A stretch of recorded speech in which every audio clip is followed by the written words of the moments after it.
তরুণ জেনারেশনের জায়গা থেকে তো ধরেন আমরা রাজনীতিতে এসেছি এবং আসলে তিনি যে বললেন যে তরুণ যারা আছেন তাদের পালসের জায়গাটা মানে অ্যাকচুয়ালি আসলে আমরা তাদের ট্রাস্ট করি না দেখে আমরা রাজনীতিতে আসছি এবং মানে পুরানো যে রাজনীতিবিদরা আছে তারাই তো বিএনপিকে মেনলি লিড করছে, মানে যারা 90-এর সময়কার সময়ে বিশ্বাসঘাতকতা করেছে সেই নেতৃত্ব স্থানীয় লোকরাই তো মেনলি আসলে বর্তমানে বিএনপিকে নেতৃত্ব দিচ্ছে। তো সেই মানুষগুলার যে ক্যারেক্টারিস্টিক সেটা তো আমরা বিগত সময়ে দেখছি, কিন্তু সেখানে কোনো পরিবর্তন দেখছেন না।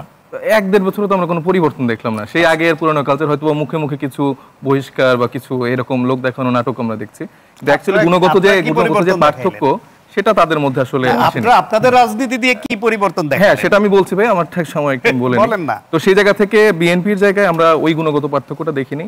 তরুণরা যেই অল্প সময়ে রাজনীতি এসছে তারা তাদেরকে অনেক রকম পথ দেখিয়েছে, সেই জায়গায় আসলে তারা কতটুকু সেটা গ্রহণ করতে পেরেছে বা কতটুকু তারা অ্যালাইন্ড হতে পারবে সেটা আসলে তাদের উপর নির্ভর করছে। আর যে জায়গাটা হচ্ছে যে গুরুত্বপূর্ণ সেটা হচ্ছে যে তিনি তাদের কথার টোনেই কিন্তু এখনই বোঝা যাচ্ছে যে মানে মাইন্ড কাট চিপা, মানে যে বডি ল্যাঙ্গুয়েজে তারা কথা বলছেন বা যে কনফিডেন্সের ওভার কনফিডেন্সের সাথে বলছে, মানে তারা অলরেডি ক্ষমতায় অলরেডি চলে আসছে।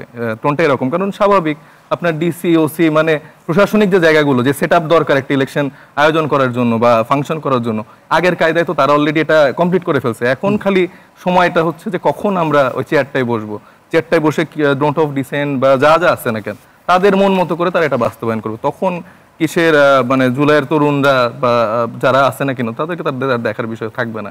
এবং এই জায়গাটা পুরানো রাজনীতিবিদদের যে একটা পুরানো অভ্যাস সেটা আমরা বিগত সময়ের আলোকেই আসলে বলতে পারি। তারা বলে একটা করে একটা, আবার দেখা যাচ্ছে যে ভোটের আগে একরকম কথা বলবে। আর যদি তারা মানে সিস্টেমটা না চেঞ্জ করে, আওয়ামী লীগের কায়দা তো তাদের ওই টুলগুলো ব্যবহার করে তারা আসলে 17 বছর বা 15 বছর কম বেশি এদিক সেদিক থাকবে। আবার নেক্সট জেনারেশনের কোনো জেন আলফা বা সেখানকার তরুণদের জীবন দিতে হবে, আবার তাদের আহত হতে হবে এবং তারা ওই যে ওইভাবে আবার পলায়ন করতে হবে। তো এই জায়গাগুলোতে তরুণরা আসলে আস্থা রাখতে পারে না। এবং আমি মনে করি শুধু তরুণরা না, বাংলাদেশের যে আমি যে 70% জনগণের কথা বললাম, মোর দ্যান দ্যাট, যে তারা আসলে এই পুরনো যে রাজনীতিবিদরা তাদের এই বডি ল্যাঙ্গুয়েজ, তাদের এই ওভার কনফিডেন্স, এটার উপর তারা আসলে আস্থা রাখতে পারছেন। এবং তারা যেভাবে আসলে একটা কারণে তারা একটা লিগ্যাল ফ্রেম অথবা বাস্তবায়নের একটা রূপরেখা চাচ্ছে, সেই জায়গা থেকে রূপরেখা চাচ্ছে। কারণ মানে তারা তো আমি বললাম যে একটা সেট আপ মোটামুটি রেডি করে তারা কনফিডেন্ট এখন যে জাস্ট ক্ষমতার পালা বদলের জায়গায় পরে না মানলে কি করবেন প্রশ্ন রাখছেন আপনার কাছে।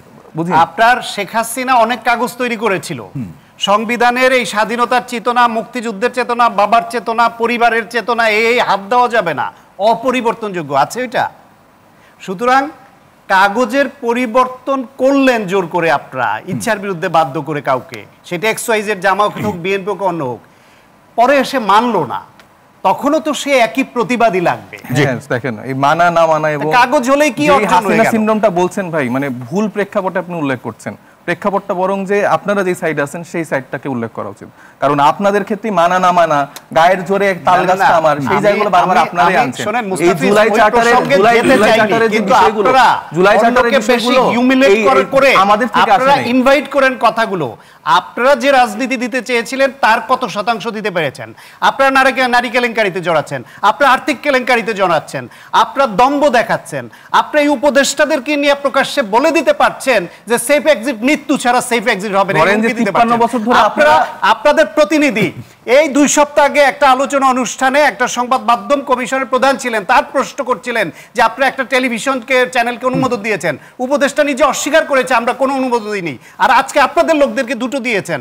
আপনারাই তো অঙ্গীকার করে অঙ্গীকার রাখেন না, আপনারা পুরনো পদ্ধতি ধারণ করে টিভি চ্যানেলের পারমিশন আপনারা কি করলেন? ভাই আমি বলি একটু শান্ত হন। 53 বছর ধরে আপনারা যেই রাজনীতির প্রেক্ষাপট তৈরি করে রাখছেন সেটা তো তরুণরা এসে রাতারাতি একদিনে পরিবর্তন করবে। আমাদের জনগণ ছিল সেটা করবে, এটা তো আপনাদের জনগণ নাই, আমাদের তো জনগণ আছে। নিজেদের পরিবর্তন করে দেখেন, এই কালচারটা এখন এস্টাবলিশ করতে পারি না। এই যে আসলে একজনের সময় বলে এটা আপনাদের সময় আপনারা কথা বলেন, ভাই শেষ করুন। তো যেটা বলছিলাম যে 53 বছর ধরে আপনারা যেই মানে চরিত্র বানিয়ে রেখেছেন, যেই ফ্যাসিলিটেশন দিয়ে রেখেছেন, যেভাবে আপনারা টিভি চ্যানেল দখল করে রেখেছেন, সেখানে আপনারা যদি একদিনে নতুনত্ব চান, একদিনে সব চান, তাহলে তো হলো না। আপনারা যে দুটা চ্যানেলের কথা বলতেছেন, তাই দুটা চ্যানেলের একটা চ্যানেলের অংশীদার হচ্ছে যে বিএনপি সৌদি আরবের সভাপতি। আপনি যদি একটু খেয়াল করেন, আপনি খোঁজ নেন কারা এর পিছনে আছে, এর মালিক কারা, দেখবেন যে সাংবাদিক হিসেবে অবিশ্বাসের মূল কারণ, অবিশ্বাসের মূল কারণটা কিন্তু এখানে একটু আমি বলি, অবিশ্বাসের মূল কারণটা এতক্ষণ যে আলোচনা হলো এখান থেকেই আসে। আপনি দেখেন, আপনি বললো যে আমাদের আমলারা সব আমাদের সব, অথচ 2টা মাত্র ডিসি ছিল বিএনপির, তার মধ্যে একটা ডিসি কিন্তু উজ্জ্ব করে নিয়ে চলে আসছে চিটাগংয়ের। তা আমাদের ডিসি পর্যন্ত নাই, ডিসি এসপি কিচ্ছু নাই সেইখানে, মানে ছাত্রদল করতে এক সময়, আমি ওটা বলছি ছাত্রদল করা। তো সেইখানে যেখানে জামাতের কথা বলা হয় যে তারা সব জায়গায়, এবং জামাতের বি টিমকে এটা কিন্তু সবাই জানে। তো এখন আমার কথা হলো যে এই কিছুক্ষণ আগে একটা কথা আসলো যে লটারি করে গণভোট হবে, এই কথাটা কিন্তু কিছুদিন আগে আমলাদেরও সাজাতে হবে লটারি করে, এরকম কথা আসছিল। তো যদি তাই হয় তাহলে লটারি করে সাধারণ নির্বাচনটাও হয়ে যাক, এমপি ইলেকশনটা, এটা আর বাদ থাকবে কেন, আমি এটা মনে করি। এবং এইখানে এই যে জোকার কাজল একটা কথা বলছিল যে বাচ্চা সারাক্ষণ বলে কলা দাও কলা দাও, কলা খাবে সে রাত 3টার সময়, অনেক কষ্টে বাপে আনছে, আইনার ছেলের আদর করে কলাটা সুলাই দিছে, বলে সুলাইলা কেন বুঝায় দাও। আজকের যে অবস্থাটা হয়েছে, এই যে কলাটা সুলাইলা কেন, আপনার সংবিধান সম্পর্কিত প্রস্তাব বাস্তবায়নে রাজনৈতিক দলগুলোর কাছে 6টি সুপারিশ পেয়েছিল জাতীয় ঐক্যমত্য কমিশন। সেগুলোর একটা হলো গণভোট, বিশেষ সাংবাদিক আদেশ, গণপরিষদ গঠন, আগামী সংসদের মাধ্যমে বাস্তবায়ন, সংসদকে সংবিধান সংস্কার সভা হিসেবে প্রতিষ্ঠা এবং সুপ্রিম কোর্টের মতামত চাওয়া। এখানে কোথাও কিন্তু বলে নাই গণভোট আগে করতে হবে। তাইলে এই গণভোটটা মাইনে নিল বিএনপি, তারপরে শুধুমাত্র বিএনপির দোষ কি? বিএনপি নির্বাচন চায়, সাধারণ নির্বাচন চায়। সাধারণ নির্বাচন চাওয়া কি একটা অনির্বাচিত দেশের জন্য এটা কি খুব বেশি অপরাধ?